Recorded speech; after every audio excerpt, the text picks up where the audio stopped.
bukan haram dan halal. Saya sudah terangkan berkali-kali. Terjemahannya itu salah. Haram halal itu terjemahan itu terkontaminasi dengan ajaran Islam. Itu adalah bersih dan kotor, bukan haram dan halal. Kalau bersih dan kotor itu masalah kesehatan. Kalau haram dan halal masalah hubungan dengan agama. Bisa ngerti? Nah, sesuatu yang diharamkan itu nggak boleh dilakukan atau dimakan, berdosa. Ya itu agama. Itu seperti itu. Kalau halal itu berarti nggak berdosa, itu berkenan. Makanan itu bukan haram, bukan halal. Tahor dan tame. Tahor itu bersih, tahir. Tame itu kotor, najis. Itu najis. Kata najis itu artinya kotor. Tame. Seorang wanita yang maaf ya kena bulanan, itu bahkan seluruh tubuhnya itu disebut tame, najis. Semua benda yang dia sentuh, semua benda yang dia duduki, dan semua orang yang menyentuh dia ikut-ikutan jadi tame, ikut-ikutan jadi najis. Itu dulu saudara, dulu. Lah masa sekarang saudara, kalau ada kamu punya anak perempuan, kamu punya istri dan perempuan, karena kita tidak menganut LGBT ya toh. Kalau LGBT istrinya bisa saja sama-sama lakinya, betul nggak? Ya. Atau laki transgender, tahu transgender? Ganti kelamin dengan operasi. Ya, apakah benar? Apakah tetap bahwa wanita itu najis? Loh, itu firman loh. Firman bilang wanita yang sedang datang bulan itu najis loh. Tame, kotor. Nah ini tetap berlaku nggak sampai sekarang? Jadi suami tidak boleh nyentuh istrinya. Mah, aku pergi dulu ya. Lupa, aku ikut. Nggak boleh. Tempat duduknya, bangkunya mobil, najis. Nanti kamu megang-megang dashboardnya mobil, najis. Nanti aku ya ikut najis. Loh, kalau zaman Israel dulu gitu saudara. Nggak bisa. Nah, apa benar? Sampai sekarang wanita itu yang kedatangan itu najisnya seperti itu. Jadi tidurnya nggak boleh sama suaminya di tempat tidur yang sama. Tempat tidurnya najis soalnya.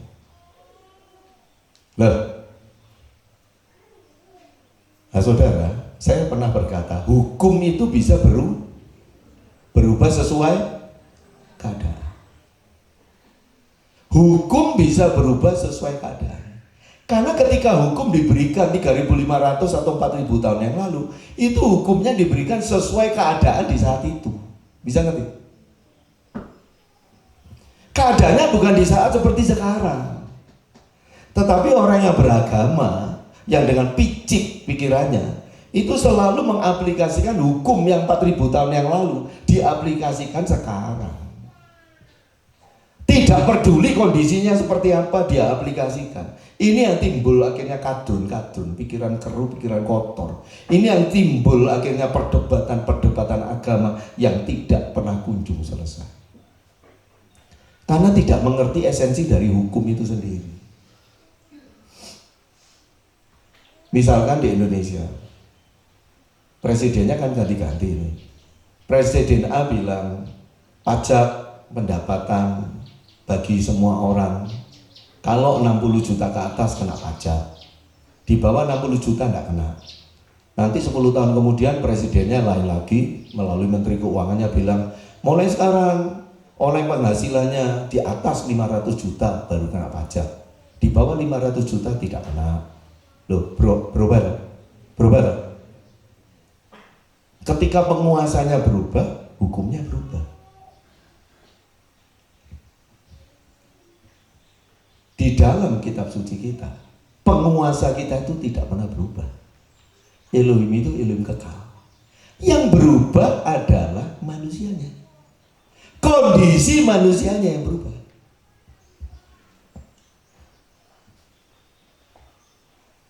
Loh saudara, zaman dahulu itu loh, orang nggak ngerti kesehatan, kebersihan seperti sekarang. Tidak ada obat-obatan, antibiotika dan sebagainya. virus, bakteri, kuman itu menyerang manusia dengan bebasnya. Maka hukum-hukum Elohim itu luar biasa untuk kebersihan. Sesuatu yang kotor itu terkontaminasi, sesuatu yang bersih itu tidak terkontaminasi. Sekarang gini, kenapa babi dilarang? Kenapa makan babi dilarang? Karena babi itu tame, kotor.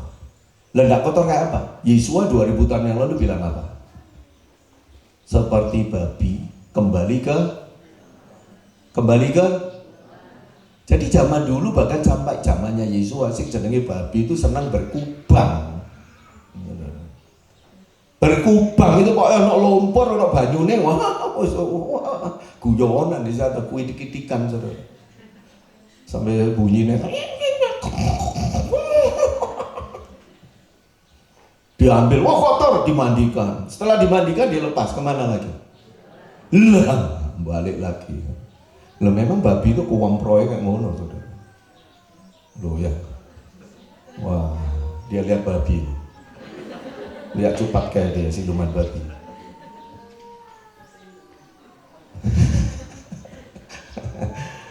Saudara, jadi babi jangan dia ngajak kempro, saudara. Saudara lihat sapi nggak? Saya pernah pelihara sapi. Saya kasih rumput banyak. Saya nggak ngerti itu. Wah saya lempar aja ke tanah. Gagal mangan loh saudara. Saya kurang ajar. Tidak menghargai jerih lelah saya. Nek, nggak dilempar ke tanah, didulang. Malu saudara. Oh ngalem berarti sapi. Masa kuat dulang terus saudara. Jadi rumput yang sudah dipotongi, apalagi keinjak oleh dia, apalagi kena kencingnya dia. Waduh, nggak mau dia sentuh itu. Coba babi. Temannya mau beol aja sudah tunggu sama dia. Ini masalah kotor, bukan haram, saudara. Jadi bagaimana? Saudara makan udang nggak? Makan udang apa enggak? Makan kepiting enggak? Menurut kitab suci itu haram. Lo kok mau makan ya? Lo nek kok pele-pele? Ayo makan ikan enggak bersisik enggak? Lo makan malalugi soalnya sisik enggak? Yang tidak bersisik itu haram. Tami, kotor. Belut, ikan patin, ikan tudeng, ikan kembung. Kan enggak bersisik semua. Ikan tenggiri, seneng tenggiri enggak? Cumi-cumi seneng enggak? Mau cumi-cumi bunga, sotong sampai sing hitam yang cili-cili yang cumi telur. Ayo, enak enggak? Enggak enak. Enak lah. Bagi yang suka, yang enggak suka ya tetap enggak enak. Tapi makan tuh. Loh itu semua itu loh dilarang kok dalam firman. Lah kok saudara makan? Gilirannya tikus, anjing, babi, kok saudara bilang haram? Apa bedanya? Saya bilang, dulu itu semuanya itu secara alami, berkembang biak, hidup secara alami itu memang kempro-kempro, saudara. Tapi sapi dari zaman dulu enggak kempro, saudara. Tidak ada sapi makan kotorannya, enggak ada. Meskipun kotorannya itu bau rumput dan masih ada sisa rumput, tetap dia nggak mau. Jilat aja kagak mau. Sapi, kambing, semua dari dulu itu enggak kempro. Kalau saudara lihat kambing sekarang makan tahu isi, itu karena salah asuh. Ya kayak kambing saya dulu, gara-gara jualan tahu isi, ada balen tak kayak wah, kembung mati, saudara. Jadi kalau dia makan tahu isi mati, saudara. Beda dengan babi makan tahu isi itu ambak bertahu badannya. Tahu-tahu gemuk, saudara, tambah nemen. Bagaimana? Ayo. Kalau saya pelihara babi secara organik ya. Enggak boleh kena kotorannya. Kandangnya itu lubang-lubang begitu kencing, begitu bayol, blas hilang. Dan saya siram langsung. Saya ada CCTV. Begitu dia keluar kotoran, air nyemprot, jos otomatis. Dan dia tidak bisa dengan teman-temannya. Saya taruh satu kandang, satu babi. Makanannya saya jaga yang terbaik. Tidak makan mayat-mayat atau bangkai binatang. biji-bijian, daun, sayur, tak kasih makan gitu. Babinya bersih atau kotor? Jadi mau makan babi?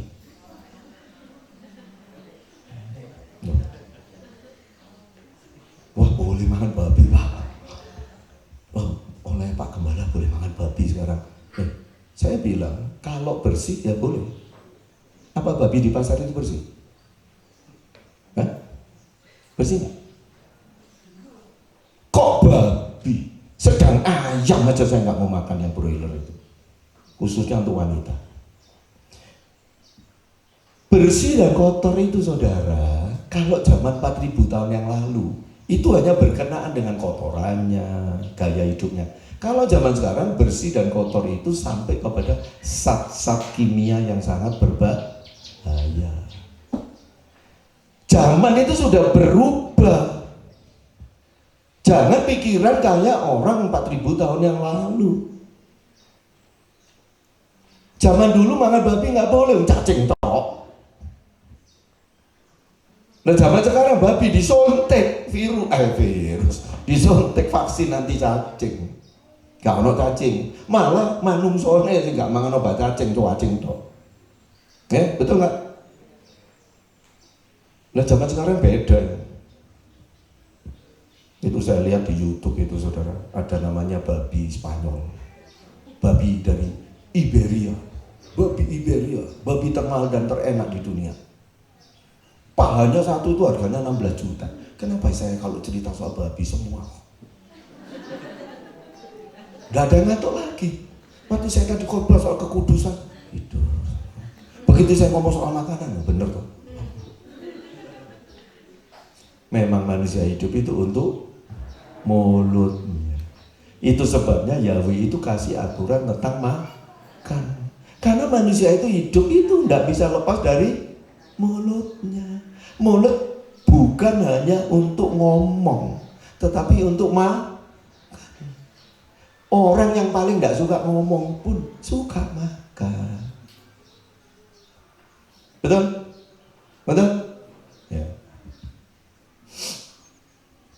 Wah, babinya itu saudara digiring di tempat padang rumput, makan rumput, makan biji-biji pohon ek, biji-biji buah pohon oak atau ek. Cuma itu makanannya. Ditambahin nanti kacang. Wah, ada truk datang bawa kacang. Makan kacang, saudara aja kalau makan kacang kan mahal gitu ya. Ini babinya makan kacang. Pokoknya jamin makanannya organik, bersih. Lalu kalau malam dimasukkan kandang, kandangnya satu persatu, stainless steel semua, otomatis semua, tidak ada kotoran di sana. Babinya itu saudara tahu hasilnya. Kalau saudara beli babi di pasar, ada namanya itu samsam, bukan air zam-zam, tapi samsam. Namanya sama, aneh itu saya tidak tahu. Hah? Samcan. Oh samcan, ya, saya bilang samsam lah, supaya sama maksudnya. Saudara, kulitnya 1 cm, lemaknya 4 cm, dagingnya 2 cm. Betul nggak? Lemak doang. Malah yang babi-babi dipelihara khusus di Siberia, ya, waktu saya ada ikut ministry di sana dulu. Itu 6 cm tebalnya, saudara. Lemaknya 6 cm. Ini orangnya tidak kenal saya ngomong gini pasti percaya.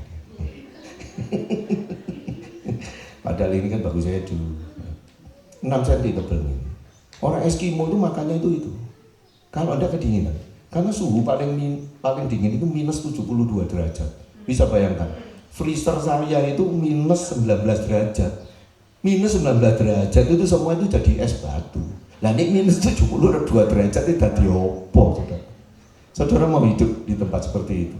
Di tempat seperti itu nggak bisa makan daging doang, nggak bisa, mati, saudara. Harus makan gaje, lemak yang tebal, mentah dimakan. Saudara, mentah, tapi kerasnya bukan main, membatu semua. Jadi enak loh di sana itu, nggak perlu kulkas. Nggak perlu kulkas, kamu lebih dari freezer dinginnya. Kamu berani kencing di luaran, langsung jadi apa? Kencingnya itu kalau anak laki langsung jadi membatu, saudara. Salah-salah membatu sampai di uretra, saluran kencingmu mateng kok. Ojo coba-coba mandi kencing di luar. Kamu 20 menit di luar mati kedinginan pasti. Kalau jalan kaki, lah minus 70 derajat. Nah, kalau nggak makan lemaknya babi, mati mereka. Mau dibilang haram babi, gak boleh makan babi. Lo tuh makan apa? Makan tahu tempe. Aduh, hitungan menit mati dia makan tahu tempe. Tahu tempe kalorinya tidak banyak, tidak bisa membuat panas tubuhnya. Kenapa harus makan minyak? Minyak itu kalori tertinggi dan itu di metabolisme tubuh paling sulit itu minyak. Sehingga metabolisme tubuh pembakaran itu berlangsung terus-menerus. Persis kalau saudara itu loh mau bikin lentera, itu dikasih daging, dikasih beras atau dikasih minyak. Itu loh bikin lentera itu loh, gampangnya gitu. Saudara kasih beras lalu kasih sumbu, disumet gini, disulut dengan api, bisa nyala. Ganti daging tuh, dagingnya dicincang halus karo kasih sumbu, nyala? Tidak, harus kasih minyak. Minyak itu membuat pembakaran terus-menerus sehingga tubuhnya panas. Jadi orang-orang Siberia, orang sana Finlandia, orang Greenland, orang Eskimo yang minus luar biasa itu makanannya itu lemak, saudara. Makan lemak tapi kok enggak stroke, enggak kolesterol, enggak mati muda, tidak. Karena minyaknya itu dibakar luar biasa untuk melawan suhu dingin itu. Nek kamu di sini, saudara, makan minyak itu gak sampai saulan gen. Ya, nah yang babi Iberia itu saudara, di bawah kulitnya tidak ada lemaknya. Persis kalau kayak kamu motong sapi, di bawah kulitnya itu daging langsung. Lemaknya tersebar secara merata seperti lemaknya sapi. Hebat nggak? Hebat, mau nggak? Saya import dari sana. Lalu pahanya 16 juta, lalu babi satu piro saudara. Ongkos kirimnya piro? Mau makan itu babi termahal di dunia. Apa itu sehat nggak? Ya itu sehat daripada kamu makan ayam broiler. Kamu pikir makan ayam, oh ayam ini kan halal. Nanti dulu. 20 tahun yang lalu saya ternak ayam. Yang namanya ayam broiler itu saudara, 1 bulan usianya, beratnya cuma 9 ons. Itu terhebat dari pokpan. Sekarang 1 bulan 1,8 kilogram berat. Dikasih apa? Apa itu? Makanannya ada apanya? Yang namanya fitogenik. Pemicu sel-sel tubuh, pemicu gen, sehingga dia bisa berlipat ganda. Yang namanya dibuat kayak kanker. Kanker tapi merata di seluruh tubuhnya. Kalau orang kanker merata, saudara, kedewaanmu. Tapi ini kanker cuma di pipimu yang tembem, betul nggak? Iya, tapi kalau kankernya di seluruh tubuh cepat gede, saudara. Yaitu broiler itu seperti itu saya katakan. Itu monster, saudara tetap makan.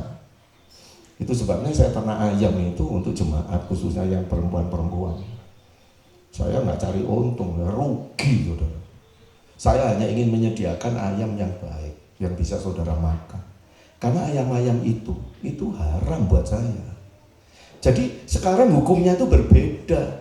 Kita harus tahu dasar ketika Elohim memberikan hukumnya tentang makanan, itu bukan binatang ini tidak boleh dimakan karena dia itu najis, atau dia ini binatang ini ada setannya atau apa, bukan. Dia bilang ini kotor, ini bersih. Tapi kotor dan bersih 4000 tahun yang lalu ketika Yahweh Yesus Masih ngomong dengan hari ini itu beda, saudara. Bahkan ketika saudara makan sayur, ya tak kasih tahu ya. Dulu orang nanam sayur di saat saya masih kecil itu saya ingat. Itu hampir setengah tahun sayur sawi itu baru bisa dipanen. Sekarang ini 1 bulan itu bisa dipanen sawi itu. Ini sawi apa ini? Ini sayur apa? Saudara makan sayur supaya sehat? Saya katakan tidak. Oh, kalau supaya kita tidak kanker, makan wortel sebanyak mungkin. Tidak. Karena semuanya sudah rekayasa genetik. Ada hormon luar biasa di sana yang akan memicu kanker-kanker, tumor-tumor dalam tubuh manusia. Itu sebabnya orang zaman sekarang hampir semuanya punya kanker. Kalau cewek itu miom, kista, itu sudah ada pasti. Coba kalau nggak percaya pulang besok pagi semua ya MRI atau USG lah, ultrasonografi murah, di USG, di kandungannya, ya, di tuba fallopinya, di endometrium, ya, lapisan rahim, di mana saja, di organ-organ reproduksi. Coba dilihat, nanti lu ada kistanya, tapi masih kecil. Lu ada sudah sakbal beko. Lu ini sakbal pingpong. Lu ini kayak bola tenis. Aduh ini kayak bola basket. Kalau seperti bola basket pasti perutnya agak besar ya toh ya. Nah ini. Nah, ini wanita-wanita di sini ini. Saya nggak pernah USG itu. Coba USG kalau nggak percaya. Itu minim itu ada kistanya ya. Ada. Tetapi ketika kamu hidup sehat, itu semua bisa hilang dengan sendirinya. Itu yang saya upayakan untuk jemaat di Bukit Hermon, karena saya mengerti hal seperti itu. Saudara, yang laki-lakinya juga tidak aman. Kalau laki itu saudara bisa kena kanker payudara, payudara maksudnya. Loh, saudara jangan heran loh ya, laki itu bisa kena kanker payudara loh. Bukan cuma wanita loh, cuma persentasinya sangat rendah. Itu kalau laki-laki kena kanker payudara itu biasanya karena hormon estrogennya terlalu tinggi atau hormon wanitanya itu agak tinggi. Ya. Nah, jadi kecewek-cewekan biasanya begitu. Ya, tapi laki itu prostat yang paling berbahaya. Suatu kelenjar yang menghubungkan antara yang ada di dalam antara testis dan uretra. Ya. Penghasil sperma, air mani dengan air kencing. Itu dia ada di sana. Itu orang umur 40 tahun ke atas pria itu bengkak itu di situ. Dan kalau pria-pria ini senang makan yang cepat-cepat itu tadi, binatang apapun, tumbuhan apapun, buah apapun yang ketika diproduksi itu rekayasa genetika agar berlipat-lipat cepatnya, prostatnya pasti bengkak, pasti. Karena menurut kedokteran 40 tahun ke atas pria pasti prostatnya bermasalah. Dan jangan heran, prostat itu pembunuh pria yang boleh dikatakan nomor 2 setelah jantung. Seperti papi saya itu berapa puluh tahun bergumul dengan prostat. Bergumul, sudah ditemukan ketika MRI di otak ada seperti bola pingpong lebih besar kayak bola tenis, tumor yang ada di sana. Pria pun tidak bebas dari itu, saudara. Dan mendadak kita tuh bisa mati, mendadak. Seperti adik saya, saudara Paulus, mendadak masih usia 52. Jadi saudara jangan berpikir bahwa hukum yang diberikan Yahweh itu ada orang bilang, nggak berlaku lagi. Loh nanti dulu, siapa bilang nggak berlaku? Berlaku, tapi intinya saudara harus tahu hukum itu apa. Bukan lagi masalah itu babi, atau tikus, atau ayam, atau kambing, atau sapi. Tapi bersih atau tidak. Bisa ngerti? Itu esensinya. Jadi meskipun kau makan sapi, loh sapi jangan beli yang di lote. Sapi luar negeri, itu semua pakai hormon pertumbuhan. Itu sebabnya meskipun import harganya lebih murah dari sapinya Pak Beca. Meskipun Pak Beca sudah nggak ada, ya. Pak Tole juga sudah nggak ada. Kedua-duanya sekarang lagi ngomong-ngomong tentang untung ruginya ternak sapi dan motong sapi, dan sedang dituntut oleh sapi-sapi untuk mempertanggungjawabkan pertumpahan darah yang terjadi setiap hari. Ya, supaya saudara tidak ngantuk saja saya ngomong gini. Saudara bilang makan sapi aman, nanti dulu. Di lote itu banyak ikan. Aman, kakap dan sebagainya beku. Saya sudah coba berkali-kali. Bau obat. Rasa obat. Bahkan anjing dikasih itu. Melengos. Anjing nggak mau. Anjing dikasih ikan nggak mau. Padahal dikasih ikan yang dari pasar yang seger, mau dia. Gilirannya dari lote kok tidak mau. Saya tidak sedang mendiskreditkan lote. Saya tidak ada dendam pribadi dengan lote. Bukan hanya lote, semua supermarket yang menjual mau tumbuhan apapun, mau hewan apapun, mau daging apapun, kalau dia itu dibekukan yang namanya frozen itu sampai bahan-bahan jadi yang disebut ultra processed food, bakwan dan sebagainya, ya surimi dan sebagainya, itu semua kotor, tidak bersih.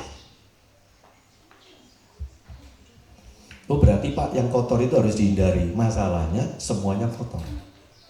Kalau engkau menghindari itu, kamu ke lote, ke Freshmart, cuma lihat-lihat, oh ini kotor, oh ini kotor, oh ini kotor. Cuma beli sabun karena dia pembersih. Betul nggak? Tapi sabun nggak bisa diminum. Jadi kamu ke sana itu apa? Seperti saya barusan itu ke lote, toleh beli apa? Kotor semua. Nggak beli apa-apa saya, cuma bayar parkir doang. Dan lalu lah pokok merono saudara, terus berharap ada sesuatu yang bersih, tapi seperti pungguk merindukan bulan, nggak pernah terjadi. Nah saudara, itulah pergumulan kita di zaman modern seperti sekarang. Bisa ngerti? Saudara mungkin mikir, wah Pak Elisa terlalu idealis. Loh, tidak. Saya tetap berkompromi dengan apa yang ada di dunia ini. Saya tetap beli ikan, tetap beli sayur, meskipun saya tahu sayur itu disemproti tidak karu-karuan. Tetapi saya atur makannya itu nggak banyak, sedikit dan tidak tiap hari. Karena saya tahu efeknya buruk. Terus bagaimana? Bahkan beras yang kita makan terkontaminasi. Hukum yang diberikan tidak menjadikan engkau orang kudus atau orang suci. Tetapi hukum tentang makanan hanya sebagai suatu peringatan bagi kita untuk terus waspada dan berhati-hati.